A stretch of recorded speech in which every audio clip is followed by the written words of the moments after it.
अयोध्या में रामलला की प्राण प्रतिष्ठा के अवसर पर देश दुनिया में जश्न और उत्साह का माहौल रहा। हर कोई राम के रंग में रंगा हुआ नजर आया। इसी के साथ देशवासियों का 500 साल पुराना इंतजार भी खत्म हो गया। ऐसे ऐतिहासिक क्षणों को यादगार बनाने राजधानी सहित ग्रामीण क्षेत्रों में भी गजब का उत्साह देखने को मिला।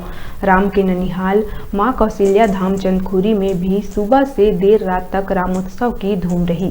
भगवान राम के ननिहाल को अयोध्या में बनाने के लिए जोरदार तैयारियां की गई थी। हर गांव, हर घर में दिवाली जैसा माहौल और उत्सव नजर आ रहा था। इस अवसर पर जगह जगह रामचरितमानस और हनुमान चालीसा का पाठ किया गया। इस मौके पर लोगों ने दीप प्रज्वलित कर महाआरती भी की। वहीं भगवान राम के ननिहाल चंद्रखुरी में भी दिव्य श्रृंगार कर फूल मालाओं से मंदिरों को सजाया गया था। इस मौके पर चंद्रखुरी में 21,000 दीप प्रज्वलित की गई। वहीं संध्या के समय भव्य गंगा महाआरती भी संपन्न हुई। इस दौरान विभिन्न क्षेत्रों से पहुंचे भक्त बड़ी संख्या में शामिल हुए।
यहाँ भी माहौल पूरा भक्तिमय हो चुका है।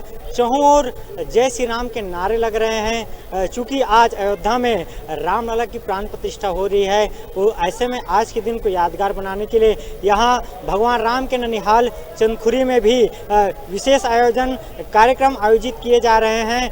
हम देख रहे हैं कि आज भक्त बड़ी संख्या में यहाँ पहुँच रहे हैं, दर्शन पूजन कर रहे हैं, मनवांछित फल की कामना कर रहे हैं। यहाँ सांस्कृतिक कार्यक्रम का आयोजन हो रहा है, लोग दीपदान कर रहे हैं, सब परिवार आ रहे हैं, मन्नतें मांग रहे हैं। हम देख रहे हैं कि किस प्रकार चारों ओर विशेष लाइटिंग की गई है, विशेष साज सजावट यहाँ की मंदिरों में की गई है। भगवान राम के ननिहाल होने के कारण यहाँ भी भव्य आयोजन हो रहा है। दूर दूर से लोग पहुँच रहे हैं, दर्शन पूजन कर रहे हैं, सब परिवार आए हैं, यहाँ परिवार के साथ आकर एंजॉय कर रहे हैं। और सजावट को देखकर ऐसा लग रहा है मानो अयोध्या राम के ननिहाल में उतर आई हो। कैमरामैन राजेश वर्मा के साथ केशव पाल, न्यूज़ 36 चंदखुरी। अभी रुक रहे हैं छोटे से ब्रेक के लिए। देखते रहिए न्यूज़ 36 से छत्तीसगढ़ की आवाज़।